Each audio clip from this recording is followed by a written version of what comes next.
Hey everyone, welcome back to my channel. Hope you are guys all doing well. And today the topic which we are going to have discussion about pointers. So we will be discussing about the pointers today. आपने last topic में भी pointers पढ़ा है. आज हम पढ़ने वाले हैं कि पॉइंटर्स एंड एरे को आप एक साथ कैसे यूज कर सकते हैं. What is the relation between arrays and pointer और कैसे हम उसको यूज कर सकते हैं and how I will be writing the program using that. So recap में हम चलते हैं. पॉइंटर्स का डेफिनेशन आपके सामने लिखा है, you can read it out. Pointers is a variable in the program that hold the address of the value with the name. In the last session I had already discussion about that. So the size of the block depending on the range over which is the variable is allowed to vary. Pointers variable denoted with the star PTR. अगर आप star PTR लिखते हैं तो वो pointer variable होता है. उसका address आपको स्टोर करना है तो एड्रेस सिंबल m% का आप यूज करते हैं, जो कि मैंने वो लास्ट सेशन में बताया है. स्कैनएफ के साथ में आपने उसको यूज किया है तो आपको इसके बारे में पता है. Okay, so pointer to array हम डिस्कशन करने वाले हैं. Pointer of course can be pointed at an type of data object including array. It is important to expand on how we do this when it's come to multi dimensional array. हमने वहाँ पे पढ़ा है dimension के बारे में भी, और अभी हम प्रोग्राम के थ्रू समझने वाले हैं. तो आपको पता है कि पॉइंटर क्या होता है, जो आपके एड्रेस को रिप्रेजेंट करता है. Where you are going to store your value, उसका एड्रेस, मेमोरी एड्रेस अगर आपको जानना है तो we will be using pointer only. So now the next topic we I am moving on that is the relationship between array and pointer. So basically an array is a block of sequential data. जो आपका array होता है वो क्या होता है, block of sequential data होता है. आपने किस तरीके से उसको प्रिंट कराना है ये आपको ऑलरेडी पता है, लेकिन हम यहाँ पे एक प्रोग्राम लिखने वाले हैं जिसमें मैंने पॉइंट अंडरस्कोर एरे का नेम दिया है. वो प्रोग्राम आप ध्यान से देखिएगा. उस प्रोग्राम में हम एक एरे डिक्लेयर करेंगे और जो एरे में वैल्यूज है आपकी वो किस किस एड्रेस पे पॉइंट कर रही है हमें वो डिस्प्ले कराना है. So I am going to write that particular program. Okay, so here you are going to write this include, यहाँ पे stdio.h and आपका मेन मेथड आ जाएगा integer main, and you are going to use integer x, और ये आपका size हो जाएगा abc whatever the name you like you can give. और यहाँ पे वही चीज हम करने वाले हैं जो अभी तक हमने करी है. तो हमने एक सिंपल सा लूप लिखा है, इसमें कुछ भी ऐसा नहीं है जो आपको अभी तक पता नहीं है. ओके, बस हमें एक चीज यहाँ पे प्रिंट करानी है, मुझे एड्रेसेस प्रिंट कराने हैं. तो मैंने यहाँ पे लिखा एड्रेस यूज करा. क्या यूज करा मैंने यहाँ पे, एड्रेस. किसका मुझे एड्रेस प्रिंट करना है, एक वेरिएबल मेरा नेम क्या है एक्स, और मैंने यहाँ पे परसेंटेज डी यूज किया है. This is the way it will print, मतलब 0 1 2 इसके बॉक्स के अंदर प्रिंट करेगा, इसलिए हम इसको इस वे में दे रहे हैं. अगर आपको नहीं देना है तो आप सिंपल भी लिख सकते हैं. अभी मुझे पॉइंटर का है, मतलब मुझे उसका एड्रेस पॉइंट कराना है, तो पॉइंटर परसेंटेज पी हम यूज करते हैं उसके लिए. और अगर आपको वेरिएबल का जो एड्रेस है वो स्टोर हुआ है उसको प्रिंट कराना है तो आप एड्रेस पी यूज करते हैं. तो आपको पता ही है, हमने लास्ट सेशन में आपको सिखाया है. तो यहाँ पे इस तरीके से आप यूज करेंगे एड्रेस का. ये एड्रेस क्या रिप्रेजेंट करेगा, आपका मेमोरी का एड्रेस, और वेरिएबल का नेम क्या आपका एक्स है, मतलब एरे का नेम, और ये यहाँ पे लूप, ये चीजें आपकी आ जाएंगी. लेकिन आपने यहाँ पे डबल क्लोज को बंद नहीं किया, आप इसको बंद कर दीजिए. ये आपका वेरिएबल है, यहाँ पे इसको इस तरीके से आपने प्रिंट करा दिया. यहाँ पे आप फॉर लूप को क्लोज कर दीजिए, और मुझे प्रिंट कराना है तो आप क्या यूज करेंगे, प्रिंट एफ, और तो कुछ भी लिख दीजिए जैसे आपको रिप्रेजेंट करने के लिए मिल गया एड्रेस ऑफ एरे, क्योंकि एरेज का एड्रेस है वो एक्स. दिस इज क्या होगा, परसेंटेज पी हो जाएगा. एंड ये कौन से वेरिएबल में है आपका, एक्स में. एक्स क्या हो जाएगा आपका एरे का, मतलब जो भी वैल्यू यहाँ पे प्रिंट करेगा उसका ये लास्ट में उसको वैल्यू प्रिंट कर देगा. गेट सी एच में जाएंगे, यहाँ पे हम रिटर्न करेंगे और 0 को. उससे पहले हम यहाँ पे CLR SCR फंक्शन भी यूज कर लेते हैं, लेकिन आपको पता है कि हमने ये फंक्शन का यूज किया है और ऊपर हेडर फाइल नहीं दी है. तो यहाँ पे आप जाएंगे, सबसे पहले ये कौन सी हेडर फाइल आप यूज करने वाले हैं यहाँ पे, conio.h, बिकॉज इस फाइल के अंदर आपको कौन से फंक्शन आते हैं, get C H and CLR CR. Control S कीजिए, कंट्रोल F9 कीजिए, रन कराइए. आपने यहाँ पे देखा है कि जो आपका एरे है एड्रेस x0, उसका एड्रेस ये है, 1 का ये, 2 का ये, 3 का ये, और जो एड्रेसेस ऑफ एरे x है सारे एड्रेस को मिला एक नया वैल्यू बनाया, उसमें FF ये आपको नेम दे दिया है क्योंकि ये मैंने x का एड्रेस रिप्रेजेंट करा है. आपके कोड पे प्रिंट कराएंगे वैल्यू आपका डिफरेंट भी आ सकता है. So basically there is a difference of 4 bytes between two consecutive element of array x. It is because of the size of integer is 4 byte on your compiler. So you have to note that the address of x0 and x is the same. जो zero का है वो x का same है. अगर आप देखेंगे control F9 मैंने कराया है, तो you can note it down. The address of x0 and x is the same. It is because the variable name x point to the first element of the array. It is because the variable name x points to the first element of an array. So this is the relation between array and pointers. So you have to note it down. You can write it again. The address of and x0, मतलब first वाला ये जो and x0 लिखा है, and x is the same. It is because the variable name x point to the first element of the array. So this is the relation between array and pointers. So the example which I have given you right now, so in that you might be, it is clear for you that address of x0 is equivalent to x and x0 is equivalent to pointer x. So similarly, address x1 is equivalent to x plus 1 and x1 is equivalent to pointer x plus 1. And same, address x2 is equivalent to x plus 2 and x array 2 is equivalent to pointer x plus 2. So on, you can write it down in your notes. Okay, so now pointers and array. So यहाँ पे अभी हम next example में pointers को use करेंगे और हम array को प्रिंट करेंगे. किस तरीके से प्रिंट कराते हैं, एक और एग्जांपल हम यहाँ पे ले लेते हैं. उस एग्जांपल को आप नाम दे दीजिए पॉइंटर्स एंड एरेज टुगेदर, जैसे आप लिखते हैं. तो यहाँ पे आप जाएंगे. होप वो पहले वाला आपको एग्जाम्पल समझ में आया है कि रिलेशनशिप किस तरह से दर्शाता है. अगर आपको नहीं समझ में आया है तो you can write in a comment. I will try to explain your question and the people who is joining right now the session, please note it down as your notes because this will help you to be in your exam, or sometimes they will ask in a while. So I have written so many programs, the file is open. We will try to new file. So आपका blank file हम यहाँ पे open करेंगे जिसमें हम नया code लिखने वाले हैं. ये नोट्स बाद में आपको हम भेज देंगे, तो इसलिए मैंने ये फाइल डिलीट नहीं की है पर्टिकुलर फोल्डर से. सो ये मेरा 6 जून का बैच चल रहा है. ओके, सो यहाँ पे आप जाएंगे इंक्लूड stdio.h. सेम आपको लिखना है. मुझे बार बार अभी एक्सप्लेन करने की इसको जरूरत नहीं है because you are very well know now. ये आपके लिए नया नहीं है. ओके, यहाँ पे हम दूसरा कंसोल फाइल यूज करेंगे conio.h. The speed, the way I am teaching you, if you like, this is good. If not, you can tell me the way where I can improve it, even the fast voice or typing speed or the explanation way. So I will try to explain in different way. If you don't like, if you like, that is good, and thanks for supporting me. And if you are new to this channel, kindly subscribe my channel. Moving forward in coming days, I will try to upload more video with different skills, job perspective program, job seeker program, fresher program, students program, and those who are doing study in BTech, MCA, 12th, 10th, whatever the class in you guys are right now, and if you are looking for job also, those program also I am going to implement here, and also the different your job profile fields. So in future we will be learning about those as well. So kindly subscribe my channel if you are new to this, and those who are already with me, thank you so much for supporting me and faith in me. So I will try to explain you all the things, hope whatever I know and whatever the knowledge I am having, I will deliver it to you, and also I will learn more while I'm teaching you. Okay, that's why I believe I will do the practical session in front of you. So if I will do some mistakes, so we always learn from mistakes, so that will be helpful for me and you as well. Okay, so let's move to the topic. So यहाँ पे हम बात करते हैं integer i की. मैंने एक variable लिया है x, मैंने एक यहाँ पे एरे का साइज ले लिया है, और एक मैंने यहाँ पे सम लिया है यहाँ, और मैंने क्या किया है, सम में 0 को स्लाइस करा दिया बिकॉज मुझे सम करना है वहाँ पे ना. मैंने printf लिखा है और मैंने लेंथ ऑलरेडी डिफाइन किया. अगर आपको लेंथ डिफाइन नहीं करना है, you can take input from user as well, अभी आपको पता है.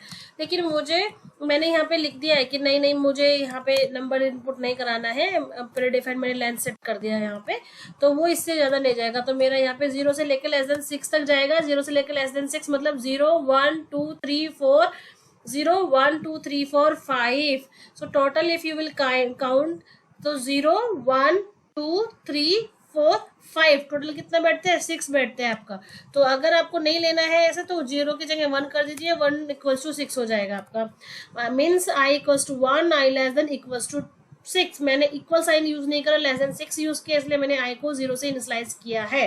ओके, अब हम क्या करते हैं, यहाँ पे मैंने क्या करा है, स्कैनएफ का हम यूज करते हैं। मेरा ये फंक्शन होता है यूजर से इनपुट कराने के लिए, स्कैनएफ, और this function is belongs to standard input output header file. Okay, so percentage D का हम यहाँ पे यूज करने वाले हैं, डबल कोट्स में आपको लिख लीजिए, बिकॉज आपका वैल्यू किस टाइप का, डेटा टाइप है आपका इंटीजर टाइप का। तो मैंने यहाँ पे क्या लिखा, एक्स प्लस आई लिखा।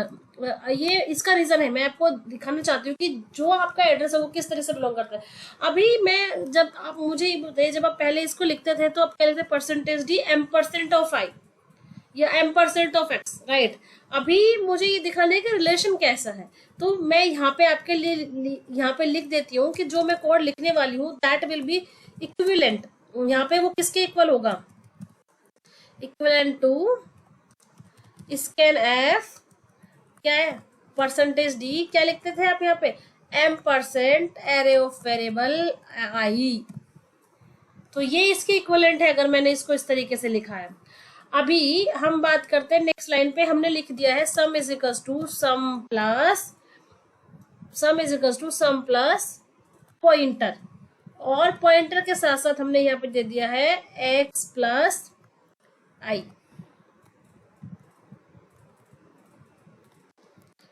ठीक है, ये एक्स प्लस आई हमने यहाँ पे दे दिया है, और ये किसके इक्विवेलेंट हो गया है मेरा, equivalent to sum is equals to sum plus X array of I.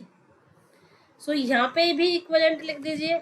सो ये हम एक रिलेशन बना रहे हैं, होपफुली ये कोड रन करेगा, नहीं करेगा तो हम उसको कोशिश करेंगे सॉल्व करने की।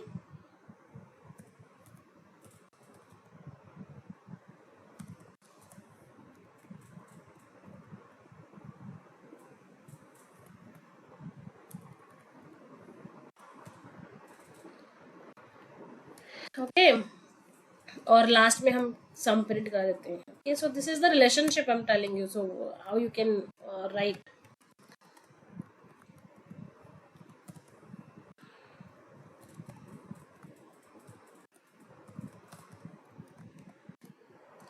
Gate ch and CLR function, and यहाँ पे क्या यूज करने वाले, return 0, and you will be closing this main method. So you can note it down this program. I will run this program, okay, and you will be able to find out the output what I have written here. Okay,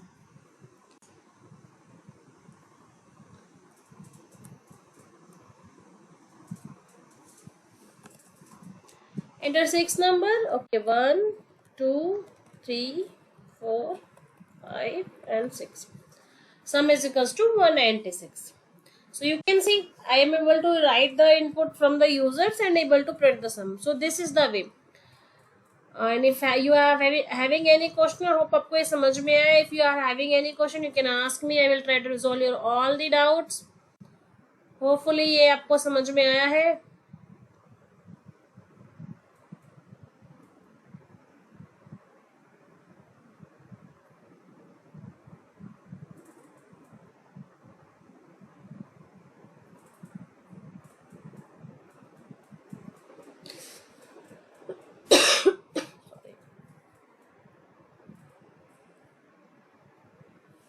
Okay, note it down.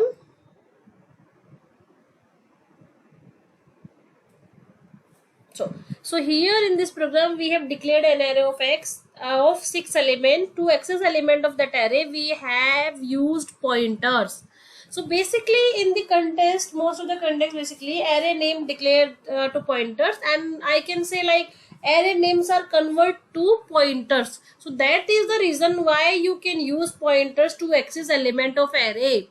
However, you should remember that pointers and array are not the same. You should remember that line. Pointers and array are not same. Is this just array names are converted to the pointers? This is the written program I have written here. So not, it down. Pointers and arrays are not the same. So there are few cases where array name did not declared as the pointers. So that way we will learn later. So but in this example you can see, and someone will say no, pointers are and array same. No, pointers and array is not the same. Pointers means it will help you to store your address. It will help you to recognize and change your address values. You can display your address where you are going to store the value. And array is a code where you can store the multiple values by the same data type. Okay, so those definition are not equivalent to each other. So इसका आपको ध्यान रखना है. So मैंने आपको इसका example बताया है. आई होप आपको ये समझ में आए. If you are having any question you can ask me and you can drop in a comment. So we are moving in the next topic, that is pass addresses and pointers in a function. So हम कैसे सी function को use करते हैं जहाँ पे हम address पास कराते हैं पॉइंटर्स के through. So basically in C language it is also possible to pass addresses as a argument to function. In C language, it is possible to pass addresses as an argument to function. So to accept these addresses in the function definition, we can use pointers. It is because pointers are used to store addresses. Let's see the example. Okay, कैसे store करता है. तो यहाँ पे हम वही करते हैं. एक प्रोग्राम हमने लिया है यहाँ पे include इंक्लूड यहाँ पे ले लिया है, और ये आपका stdio.h. ओके, और यहाँ पे एक मेथड हमने डिक्लेयर कर दिया स्वैपिंग का. हम एक प्रोग्राम बना रहे हैं पॉइंटर के थ्रू. हमने यहाँ पे लिया पॉइंटर n1 हमने पास कराया है, और इंटीजर पॉइंटर n2 हमने पास कराया है, और ये डिक्लेरेशन प्रोटोटाइप हमने दे दिया. यहाँ पे इसको बंद कर दिया है. नीचे आपका इंटीजर मेन मेथड आ जाएगा. यहाँ पे हम दो वेरिएबल लेने वाले हैं.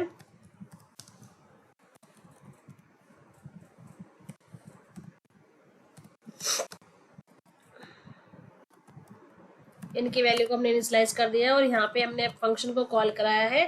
फंक्शन में आप एड्रेसेस प्रिंट कराने वाले हैं तो आप कैसे यूज करेंगे, एम% का यूज करेंगे. ऐसे ही आप नंबर 2 के लिए एम% का यूज करेंगे. यहाँ पे num2 हमने दे दिया है. अभी हम इसको प्रिंट कराना चाहते हैं. हम प्रिंट एफ कराएंगे. प्रिंट एफ कराने के थोड़ा सा स्पेस दे देते हैं, थोड़ा अच्छा लगेगा प्रिंट करने में ना, आपको कंफ्यूजन नहीं होगा.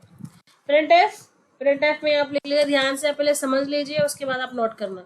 %d\n double coat comma num1 आपने यहाँ पे दे दिया है. प्रिंट एफ पे जाएंगे. यहाँ पे आप ऐसे लिखेंगे num2 बैकस्लैशन आपने दिया है बिकॉज वो लेक्स लाइन में आ जाए. So that will be good to display your output. यहाँ पे देना है, ठीक है. नहीं देना है तो स्टार्टिंग में दे दीजिए.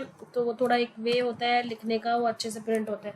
और यहाँ पे मैंने लिख दिया है गेट ch, और मेन मेथड में मेरा cl आ रहा. cr आप पहले फंक्शन लिख लीजिए, बाद में मेन मेथड लिख दीजिए, चलेगा. लेकिन हमें पता ही है कि हम क्या लिखने वाले, तो इसलिए मैं पहले ये चीजें फिनिश कर देती हूँ यहाँ पे. उसके बाद हम जाएंगे स्वैपिंग का प्रोग्राम लिखेंगे. You all are know very well about the swapping program. It is very famous in case of pointer and in a normal way. So you can have this question in your exam. Write a program to swap the value without using third variable. This is the program. We will be learn about multiple programs as well, pattern program in C language, but those I will explain you after completing the C series. Okay, so we are having few points left in C, like string, union, structure, and then I will tell you about the files in C language, and then we will be discussing about those program. So some important program, those program is around 20-25 program, and then based on that I will explain all the program, so you will be able to clear those your doubt. Okay, n1 मैंने यहाँ पे ले लिया है. तो temp value मैंने लिया है जो कि मैंने पहले पॉइंटर में स्टोर करा लिया है, और यहाँ पे मेरा जो पॉइंटर n1 है उसको मैंने पॉइंटर n2 में करा लिया है. और जो ये n2 आएगा वो मैं एक थर्ड वेरिएबल जो कि मैंने यहाँ पे टेम्प लिया है उसमें हम स्टोर करा लेंगे. तो जो आपका वैल्यू है वो स्वैप हो जाएगा. आपको पता है कि a का वैल्यू b में, b का वैल्यू c में, और c का वैल्यू a में. अगर आप ऐसे करेंगे तो ये स्वैपिंग का प्रोग्राम बन जाता है. वही सी चीज है. कंट्रोल-s करेंगे, कंट्रोल F9 करेंगे. आपका एरर दिखा रहा है, चेक करते हैं. ये कह रहा है कि गेट्स प्रोटोटाइप नहीं है. भाई हम हमेशा क्यों भूल जाते हैं कि हमें इसका प्रोटोटाइप देना बहुत जरूरी होता है. तो आपको यहाँ पे कौन सी फाइल देनी पड़ेगी, #include tonio.h, बिकॉज अगर आप इनका यूज कर रहे हैं तो आपको हेडर फाइल देना बहुत जरूरी हो जाता है. Number 1 10, number 2 5. तो मेरा क्या आउटपुट आ गया है, num की वैल्यू 10 और num2 की वैल्यू 5. लेकिन यहाँ पे प्रोग्राम में आपके num1 की वैल्यू कितना था, 5, और num2 की वैल्यू कितना था, 10. तो ये अगर आप रन कराएंगे और चेक करेंगे तो ये स्वैप हो गया आपका.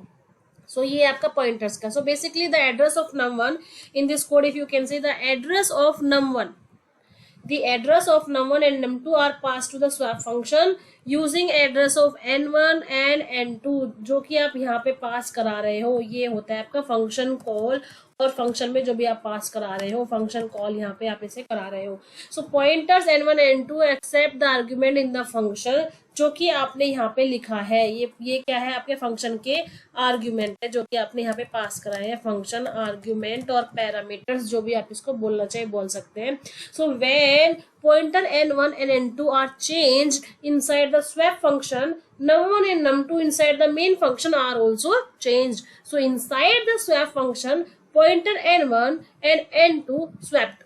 So this is the reason n1 and n2 are also swapped. So notice that point particularly and write in a note. Swap is not returning anything, it is written void because I have used the function as void. Main method I have used the int main, so that's why I have written integer 0. If I will write the int swap, so I need to store the particular result, then I will return that result, then I will print the result in the main method. So this is the way. So इसमें हम दूसरा program पढ़ते हैं, passing pointers to the function. अभी तो आप function में address पास कराया है, पहले वाले फंक्शन में आपने क्या पास कराया, एड्रेस पास कराया है. लेकिन इस फंक्शन में हम क्या पास कराएंगे, पॉइंटर पास कराएंगे. तो ये आपका एड्रेस का फंक्शन पास कराने का प्रोग्राम है. और नेक्स्ट प्रोग्राम में हम पास कराने वाले हैं पॉइंटर्स टू अ फंक्शन. सो ये मेरा दूसरा प्रोग्राम है जिसमें हम यहाँ पे पॉइंटर्स को पास कराएंगे. आप यहाँ पे लिख लीजिए इंक्लूड stdio.h, सेम हम लिख लेते हैं यहीं पे, हम इसको भी लिख देते हैं साथ साथ, फाइल को भूल जाते हैं नहीं तो बाद में conio.h. यहाँ पे एक फंक्शन हमने प्रोटोटाइप बनाया है जिसमें मैंने फंक्शन का नेम add1 दे दिया है, और ये मैंने यहाँ पे फंक्शन के अंदर पॉइंटर को डिक्लेयर कर दिया है. और इस फंक्शन में ही यहीं पे हमने क्या यूज करा है, पॉइंटर ptr को इंक्रीमेंट करा दिया है प्लस प्लस से. सो मतलब इसका क्या हो जाएगा, adding 1 to star ptr to pointer. अभी आप मेन मेथड पे आ जाइए. मेन मेथड में आपने क्या लिखा है, इंटीजर मेन. क्या लिखा है, इंटीजर मेन. मैंने आपको बताया है अगर आप मेन मेथड सबसे पहले लिखना चाहते हैं तो पहले प्रोटोटाइप देंगे, फिर मेन मेथड लिखेंगे, फिर नीचे फंक्शन को डिक्लेयर करेंगे. लेकिन यहाँ पे हमने ऐसा नहीं, दोनों तरीके से मैं बीच बीच में प्रोग्राम मिक्स करती रहती हूँ ताकि आपको समझ में आ जाए. तो मैंने यहाँ पे पॉइंटर p लिया है, कोमा एक और वेरिएबल लिया है जिसकी वैल्यू को मैंने 10 असाइन कर दिया है यहाँ पे. तो मैंने p में एड्रेस किसका स्टोर करा दिया, i का. और ये जो मेरा फंक्शन आप देख रहे हैं add1, मैंने इसमें कॉल कराया और p को पास करा दिया. तो p में मेरा क्या है, एड्रेस है किसका, i का. अभी आप यहाँ पे चेक करेंगे printf %d और मुझे पॉइंटर p प्रिंट करना है, मतलब जिसपे वो एड्रेस है उसका मुझे वैल्यू प्रिंट कराना है. तो आपके हिसाब से वैल्यू एक इंक्रीमेंट हो जाएगी. तो कितने आने चाहिए मुझे आउटपुट में, 11 आना चाहिए. Good, get ch. यहाँ पे आप जाएंगे CLR SCR लिख देंगे और यहाँ पे आप रिटर्न कराएंगे बिकॉज आपको रिटर्नेबल फंक्शन लिखा है आपने. अभी आप देखिएगा मैंने इस फंक्शन में यहाँ पे क्या एज अ आर्ग्यूमेंट क्या पास कराया, पॉइंटर पास कराया. या तो यहाँ पे आपका पॉइंटर p लिखा है, एक i वेरिएबल लिया जिसकी वैल्यू मैंने 10 लिया है. तो जब आप इस फंक्शन में कॉल कराएंगे उसमें p पास कराएंगे तो जो ये आपका पॉइंटर p है वो एक इंक्रीमेंट हो जाएगा और वहां पे प्रिंट होना चाहिए आपका आउटपुट में 11. कंट्रोल F9 हम यहाँ पे करेंगे. सो आपको आउटपुट में क्या गया,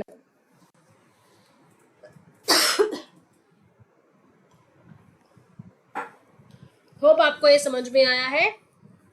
Let me explain it again. So in the value stored at p, pointer p, what is the value of pointer p is initially 10. So when we pass the pointer p, the add1 method, the pointer gets the address in the add1 function. Inside the function, we increase the value stored at pointer by using 1 because I have written pointer plus plus here. So since the pointer and p pointers both have the same address, so p inside the main method क्या हो जाएगा आपका, 11 हो जाएगा. ठीक है ना. सो ये यहाँ पे खत्म होता है आपका पॉइंटर वाला पोर्शन. सो अगर आपको कोई भी डाउट है, हम बहुत सारे program, important program 20 to 25 program I am having, but that I will explain later because for one program I will make one video that will be the 2-minute video, for short video, but this is the explanation about the topics, that's why I need to make the lengthy video. Okay, so hope आपको ये समझ में आया है. अगर आपको कोई भी डाउट है you can write in a comment, I will explain you. So next topic I will be moving in the dynamic memory allocation. So dynamic memory allocation के बारे में आपने पता होगा, मैलोक कैलोक के बारे में आपने सुना होगा, malloc calloc realloc and free, ये all are the function library function we used that is come under the stdlib.h header file. So we will be discussing about the next topic. Okay, so let's move into the notepad first. हम इनको save कर देते हैं, yes okay save, सारे programme हो गए हैं। अभी हम नेक्स्ट टॉपिक पे मूव करते हैं। हमने अपना नोटपैड यहाँ पे ओपन किया है और नोटपैड में मैंने यहाँ पे क्लिक किया और हम यहाँ पे डेफिनेशन लिखेंगे पहले और फिर हम प्रैक्टिकल पे मूव करेंगे। सो बेसिकली डायनामिक वेरिएबल के बारे में, as you know, an array is a collection of fix number of value. Array is a collection of fixed number of value. Once the size of an array is declared, you cannot change. I think ये आपको पता है कि जब भी आप एक array का साइज डिक्लेयर कर देंगे तो उसे आप चेंज नहीं कर सकते। सो इसकी डेफिनेशन को आप इस तरीके से ही लिखते हैं, N array is a collection of a fix number of values. once the size of an array you declared, you cannot change it. Sometimes the size of array you declared may be insufficient. Suppose you want to store 100 number of employee ages, but you have declared the size of 50. तो जैसे ही आप 50 से ऊपर जाएंगे तो आपका memory full हो जाएगा। तो to solve that particular issue you can allocate memory manually. कहाँ पे? During the run time. This is known as the dynamic memory allocation in program, okay, और in C language. So basically memory allocation किस लिए use होता है कि जहां पे आपने एरे को डिक्लेयर कर दिया है, कांस्टेंट हो गया है, आप चेंज नहीं कर सकते हैं, लेकिन आपको याद है कि मेरे 50 में एम्प्लॉय नहीं थे, 100 एम्प्लॉय थे, आपको कुछ भी मॉडिफिकेशन करना है तो वहां पे आपको उसके साइज को बढ़ाना पड़ेगा। तो that is the concept is memory allocation at the run time. So to solve those array things in a C language, you can allocate memory manually during runtime. So this concept is known as the dynamic memory allocation in programming language. Which programming language? In C programming language. Okay. So you can write the definition to that. But first listen. To allocate memory dynamically, we are having the library functions that are malloc, calloc, and realloc, and free. Those are function. Free is a function. It's not free. It's free function. Okay. These functions are defined in the different header file. It is known as stdlib.h. So यहाँ पे हम लिखना शुरू करते हैं. Basically, why we used dynamic memory allocation in C programming. So आपको यहाँ पे लिखना है sometimes the size of the array के डेफिनेशन में यहाँ पे नहीं लिखूंगी बिकॉज आपने ऑलरेडी कवर किया है, वो सेम डेफिनेशन बार बार लिखने का जरूरत नहीं है। आपको चाहो तो लिख सकते हैं नोट बना के। N array is a collection of fix number of value. once the size of array you have declared, you cannot change that. So sometimes the size of array you declared, यहाँ पे लिख दीजिए, you declare may be insufficient. Suppose जो आपने declare कर दिया वो insufficient है। So to solve this issue in C, you can allocate memory. कब? अभी बताया ना आपको, manually during run time, correct. So this concept is known as dynamic memory allocation.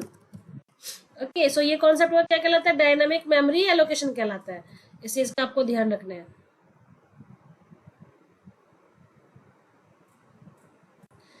Okay, so to allocate, note लगा के लिख लीजिए यहाँ पे। सो टू एलोकेट, ऐसा कैसे हो जाएगा एलोकेट? कुछ तो होगा ना फंक्शन आपको एलोकेट करने के लिए। To allocate memory dynamically, library functions used available, which is malloc, alloc, reloc and free, CALLOC, हाँ सही है, function are used. So these function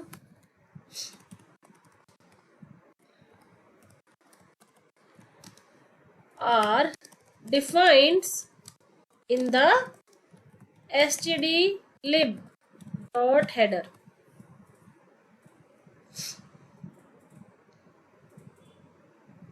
okay,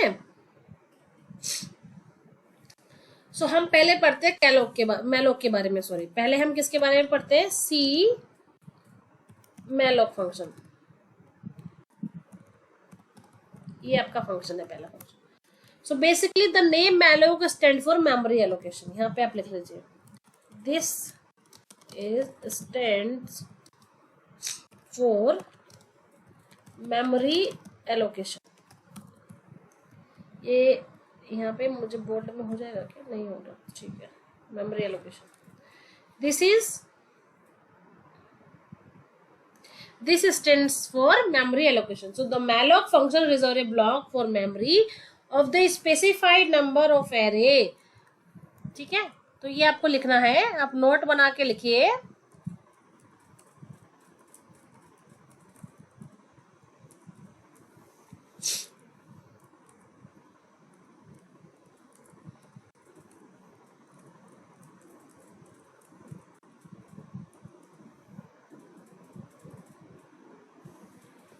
done, okay, note बना के लिखिए यहाँ पे,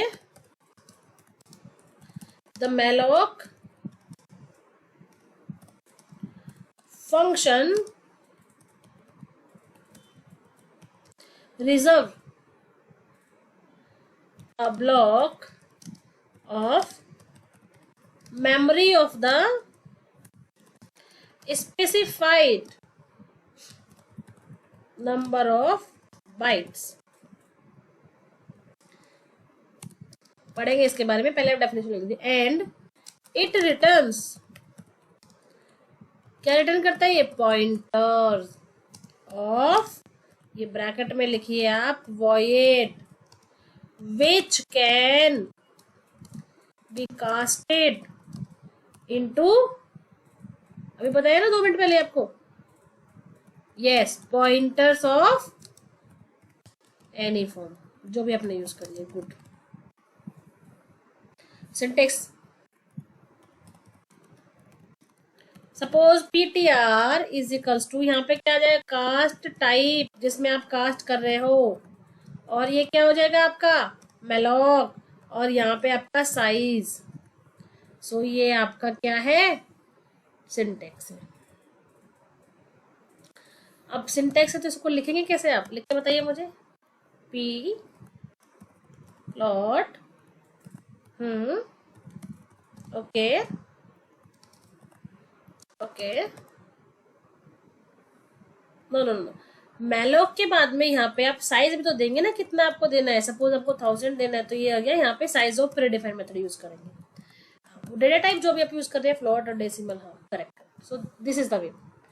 So in this statement you can see the 400 bytes of memory because of the size of float is 4. तो 4 multiply 100 कितना हो गया, 400, and the pointer holds the address of the first byte in the allocated memory. So the expression result is a null pointer if the memory cannot be allocated.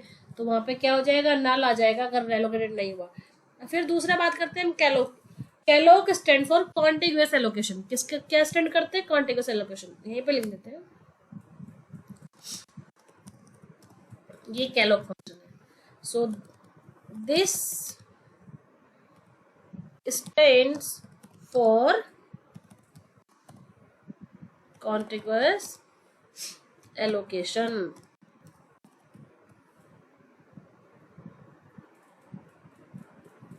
ये लिखना जरूरी है, exam में आता है। तो malloc function allocate memory and leave the memory uninitialised. ये अब नोट लगा के लिखो, उसके बाद काम आता है ये कैलोक का। So the malloc functions allocate memory and leaves the memory uninitialized. इस तरह से लिखिए, आ जाएगा ऑटोमेटिक इसलिए मैं नॉट यूटिलाइज अनइनिशियलाइज लिखिए. मतलब इस definition UNI uninitialized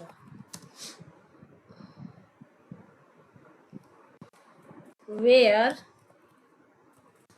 as calloc is allocate memory and initialized all bits. ये डेफिनेशन में आप लिख लीजिए.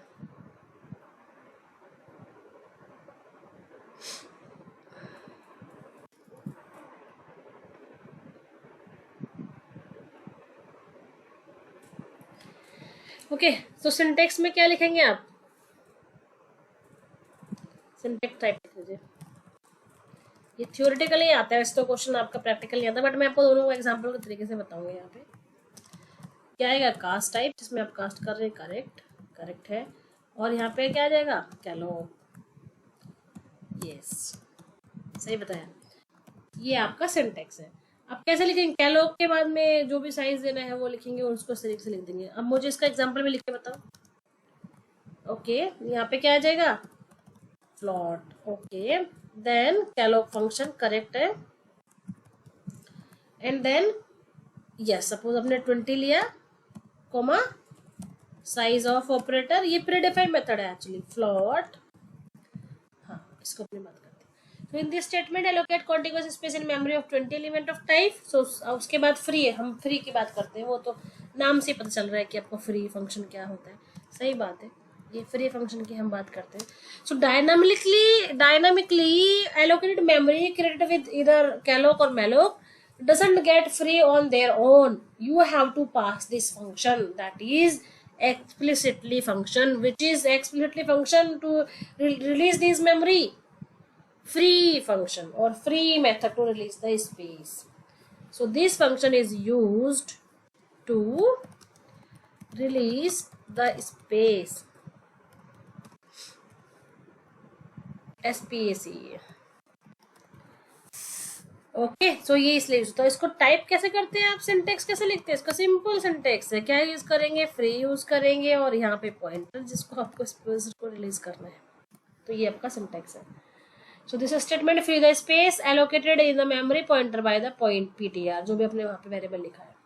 सो मैलॉक और एंड फ्री फंक्शन का हम एक छोटा सा एग्जाम्पल लिखने जा रहे हैं, वो आप ध्यान से देख लीजिएगा.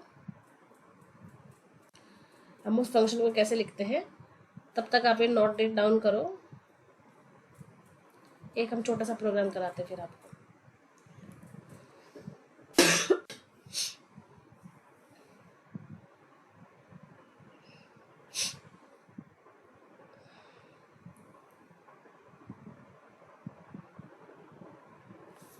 Done. Okay,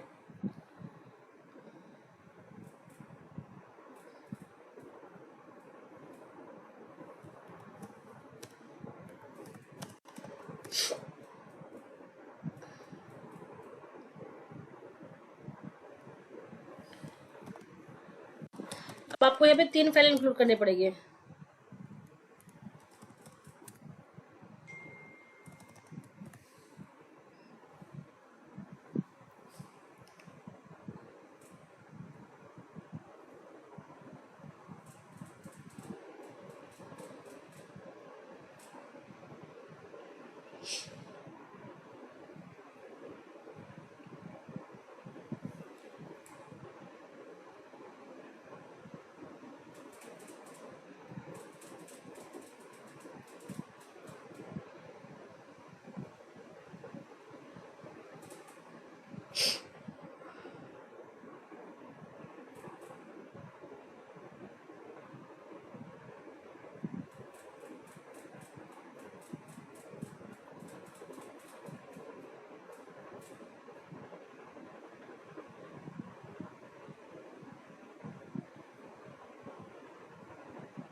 colon dot S तो आपको लगाना ही है ये stdlib फंक्शन, बिकॉज यहाँ पे आप जो फंक्शन यूज करने वाले हैं वो मेरे कौन सी लाइब्रेरी में आते हैं, stdlib फाइल में, लाइब्रेरी फंक्शन बोलते हैं तो लाइब्रेरी, लिब मतलब लाइब्रेरी।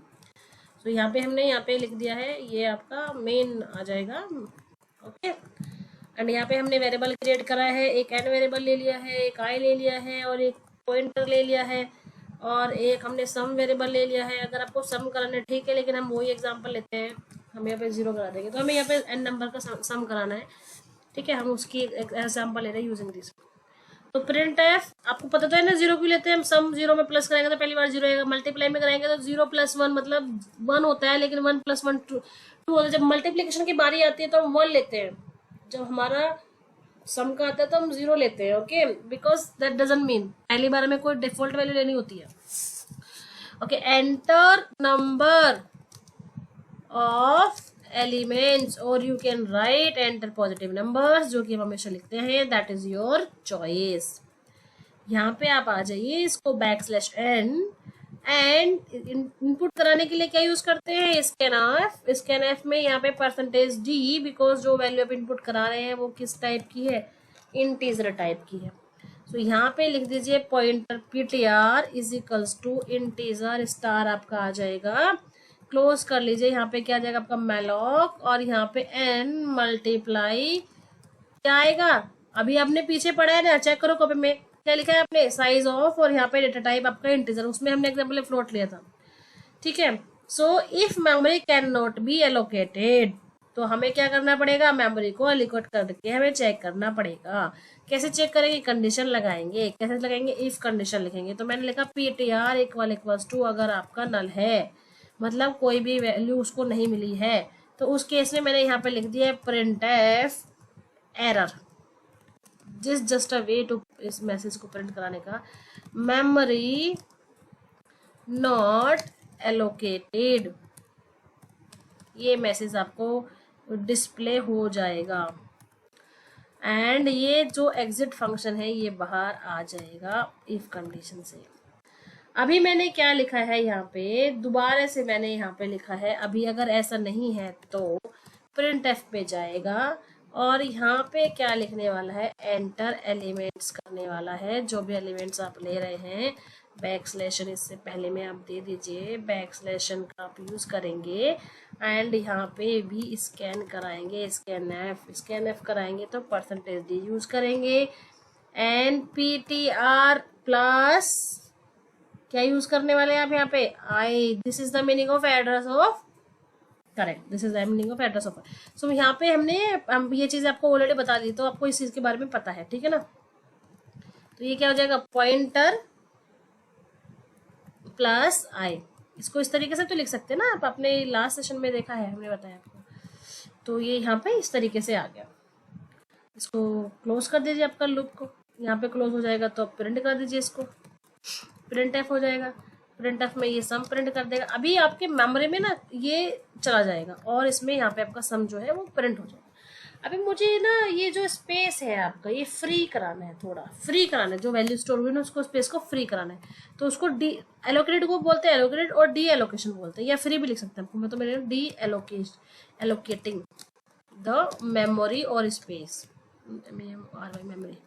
तो उसके लिए क्या करेंगे आप, फ्री फंक्शन, फ्री का मेन क्या है, कुछ भी नहीं है, आपको ptr पास कराना है। यहाँ पे आप गेट ch लिख लीजिए, यहाँ पे आप clr लिख लीजिए और यहाँ पे आप इंटीजर टाइप लिया तो रिटर्न 0 लिख लीजिए। सिंपल सा कोड है आपका, कंट्रोल F9 कीजिए। Oh my God, it's giving me the 8th error, it's saying expression syntax is wrong because I did one silly mistake, that is =, but it will be the =. Control F9, still it's having the 6 function should return a value, that is correct, because मैंने किस type का function use करा है, किस type का function use करा है मैंने यहाँ पे,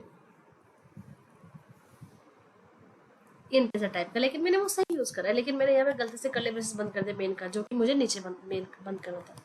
control F9, enter number of element. तो ये फायदा भी होता है एक्चुअली, अगर मैं आपको ऐसे रखेंगे तो थोड़ा, मुझे 2 इनपुट करने थे, आप ध्यान से देखिए। 12 एंटर किया है मैंने, फिर से 23 एंटर किया, सम मेरा यहाँ पे प्रिंट हो गया। ठीक है, मेमोरी स्पेस यहाँ पे आपका डीएलोकेट भी हो गया. तो this is the way to write the program. So in this example, we dynamically allocated the memory for variable and then which was the data type integer. So ऐसे कैलोक होता है कि मेरे पास में कैलोक में क्या है ना, calculate sum of N number का ही प्रोग्राम में हम लिख देते हैं. मुझे कुछ नहीं करना है इसी प्रोग्राम में, मैं थोड़ा सा चेंज कर दूंगी यहाँ पे. मैलोक की जगह मुझे यहाँ पे क्या करना पड़ेगा, कैलोक करना पड़ेगा. ठीक है, तो हम इसी प्रोग्राम में चेंज कर लेते हैं. कैलोक हम यूज़ करके आपको दिखा देंगे. सो यहाँ पे आप मैलोक की जगह क्या यूज़ करने वाले हैं, कैलोक यूज़ कर लीजिए. एम के जगह से लिख दीजिए. ये मेरा कैलोक हो गया है. कैलोक का मेरा सेम ही है, लेकिन ये जो आप लिख रहे हैं यहाँ पे पॉइंटर, इस ये पॉइंटर हट जाएगा आपका. यहाँ पे क्या आ जाएगा, एन आ जाएगा. साइज ऑफ इंटीजर आप यूज़ कर रहे हैं. ठीक है, ये सेम चीज़ हमें चेक करने वाला है. नीचे भी सब चीज़ें सेम रहेगी, लेकिन मेरा यहाँ पे पॉइंटर नहीं है. अभी क्या यूज़ होने वाला है, कंट्रोल एस कर दीजिए, कंट्रोल F9 कर लीजिए. My God, one giving the error, function call missing. एक कर्ली ब्रेसेस का मैंने कहीं पे मिस कर दिया है क्या. ptr is equals to integer pointer calloc, CALLOC calloc. ये हाँ, ये साइज में मैंने एक कॉमा मिस कर दिया भाई. एंटर एलिमेंट 23 21, सम एलिमेंट दिखा रहा है भाई ये 21. तो ये क्या है, गलत दिखा रहा है, सही दिखा रहा है.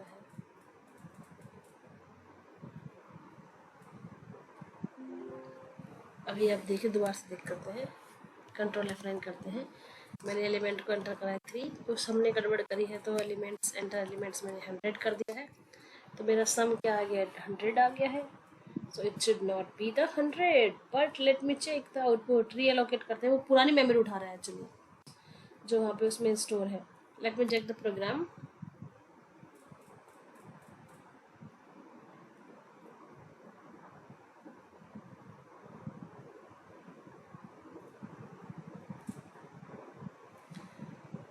Forget something actually.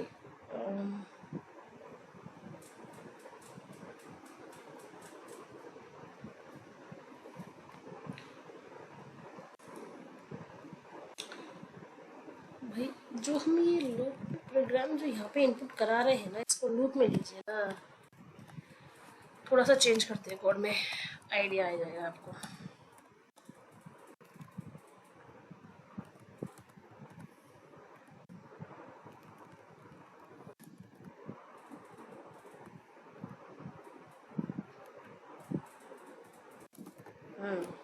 अब प्रिंट करेगा वो जो वैल्यू आप एंटर करने वाले उसका सब. अब मैंने एंटर किया, मुझे 2 वैल्यू एंटर करनी है, तो 2 वैल्यू एंटर कीजिए यहाँ पे. तो इनका सम आ गया 35, राइट. वो हम क्या कर रहे थे, मैं गलती से एक ही वैल्यू एंटर कर रहे थे, वो 2 बार उसको प्रिंट कर रहा था, तो उसका सम एक ही वैल्यू का. सो रीएलोक में हम क्या करते हैं, रीएलोकेट मतलब डायनामिक मेमोरी जो इनसफिशिएंट है आपको, अगर आपको उसको बढ़ाना है तो आप रीएलोक का यूज़ करते हैं. तो ये थोड़ा सा इंटरेस्टिंग प्रोग्राम है, ये हम चेक करते हैं यहाँ पे. ओके, डायनामिक टाइम पे. होप आपको समझ में आया एग्जाम्पल. नहीं तो आप कमेंट में कर लीजिए, हम आपको दोबारा से एक्सप्लेन कर देंगे.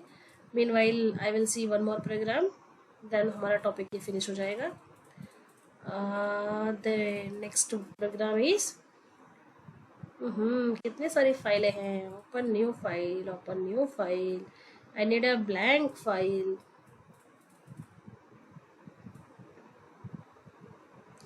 इसीलिए आईडी ज़्यादा अच्छा होता है विजुअल स्टूडियो. बोलेंगे आप क्यों नहीं यूज़ कर रहे, बिकॉज मुझे शुरू से बच्चों को इसमें पढ़ाना पड़ रहा है. जब मैं आपको नेक्स्ट प्रोग्राम्स कराऊंगी, बहुत सारे set of programs, so Visual Studio ही हम यूज़ करने वाले हैं. ठीक है, तो आप दोनों चीज़ें सीख जाएंगे, डोंट वरी. सो यहाँ पे आप चाहिए इंक्लूड ये सब चीज़ें आप लिख लीजिए. पहले से पहले ही लिख लेते हैं, studio.h हैश इंक्लूड. यहाँ पे क्या जो conio.h हैश इंक्लूड. यहाँ पे क्या आ जाएगा आपका std lib.h. ये फंक्शन मेन मेथड इतना तो सेम ही रहेगा. मैं फटाफट टाइप कर देते हैं. वेरिएबल अपने इंटीजर पॉइंटर ptr ले लिया है, comma i comma n1 comma n2, ये सब तो सेम ही रहने वाला है. ठीक है, अब यहाँ पे आप printf में एंटर नंबर कराएंगे. साइज उसका आपने एंटर करा दिया है यूज़र से. यहाँ पे आप बैकस्लैश का यूज़ करेंगे.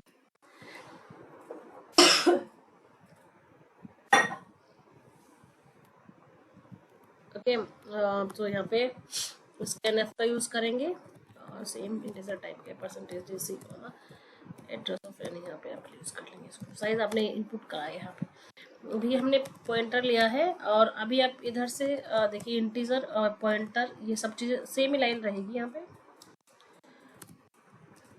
मैलोक और आपका n1 यहाँ पे आपका कॉमा स्टार जो भी आप यूज़ करते हैं साइज ऑफ और इंटीजर डेटा टाइप एक टाइप कास्ट वाला सिस्टम खत्म, पूरा लाइन मतलब सेम ही प्रोग्राम है, बस थोड़ा सा चेंज है इसमें।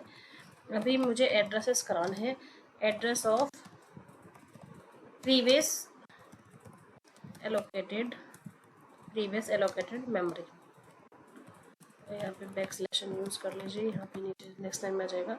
तो यहाँ पे ये आपका लूप लग जाएगा i = 0, i लेस देन जो भी आपने लिया n1 एंड i ++ यहाँ पे आपने ले लिया है। और यहाँ पे आप करा लीजिए printf इसी के सामने। पहले फटाफट हम प्रोग्राम आपका लिख लेते हैं। परसेंटेज क्या यूज़ करने वाले हैं, p, क्या नाम है वेरिएबल का आपके,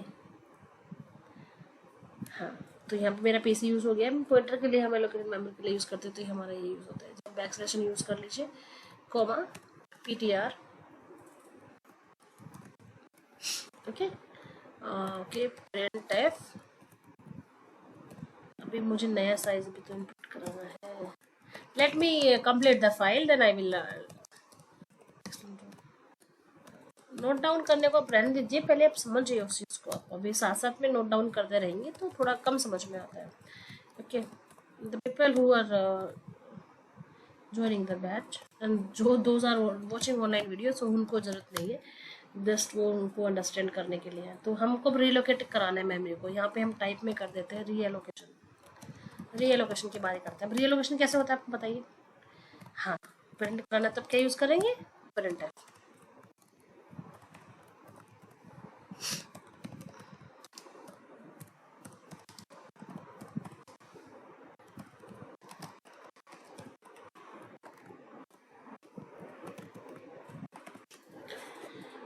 For integer i = 0, i less than n2 variable ले लिया इस लूप के लिए मैंने। i++ पे जाएंगे, printf में जाएंगे। printf में आप क्या लिखने वाले हैं, %pc, ये आपके मेमोरी एड्रेस को लोकेट करके हम जाएगा। और जो भी आप यहाँ पे लिखने वाले हैं %p+i, इसका मतलब ही पॉइंटर होता है। और आपको फ्री कराना है तब क्या यूज़ करेंगे, रिलो के साथ पॉइंटर यहाँ पे यूज़ करेंगे, गेट ch का यूज़ करेंगे और आपका clrstr का यूज़ करेंगे। देन आप यहाँ पे रिटर्न 0 का यूज़ करेंगे एंड इसको कर्ली ब्रेसेस क्लोज कर देंगे, return space 0, then curly braces close, control F9। 4 error दे रहा है, अनडिफाइंड सिंबल n की। मैंने यहाँ पे कहीं पे तो कुछ तो गड़बड़ कर दिया है, बिकॉज मैंने n1 लिया है लेकिन मैंने गलती से यहाँ पे क्या लिख दिया है, n लिख दिया है। फिर भी हमने थोड़ी सी और गलती करी है कहीं पे। ओह, यहाँ पे हमने इनवैलिड इंडायरेक्शन लिखा है क्योंकि मेरा टाइप क्या है, integer malloc n1 × size of integer. और मेरे जो ये ब्रेसेस हम जो यूज़ कर रहे हैं यहाँ पे हम लिखते हैं, ये क्या है आपका, गलती लिख दिया है आपने, ptr इंटीजर स्टार, ओके, यहाँ पे मैलोक n1 कॉमा थोड़ा ही ना आएगा, ये कॉमा यहाँ पे नहीं आएगा ना। एक और गलती है, आई मल्टीपल डिक्लेरेशन, अरे भाई ऊपर डिफाइन किया है ना हमने इसको। Control F9, enter size. तो यहाँ पे हम आप कितना भी साइज एंटर कर सकते हैं, सपोज मैं 2 एंटर कर देती हूँ। तो address of pre allocated memory this, enter the new size. अभी मैंने कहा मुझे 4 करना है तो मेरा बढ़ के 4 होना चाहिए यहाँ पे। सो this is the power of this. Hope आपको समझ में आया है, बहुत ईजी कॉन्सेप्ट है। कुछ भी डाउट रहता है तो आप पूछ सकते हैं। Okay, so that's all about this. अभी बाद में हम सेपरेट करेंगे multiple dimensional array, how you can do the multiplication, addition and all this things. So यहाँ पे आपका पॉइंटर्स का टॉपिक खत्म होता है। होप आपको समझ में आया। If you are having any doubt you can write in a comment. Thanks for watching. If you are new please subscribe my channel and happy learning with Intelligence Exchange. Thank you so much for watching the video. Great and have a great day.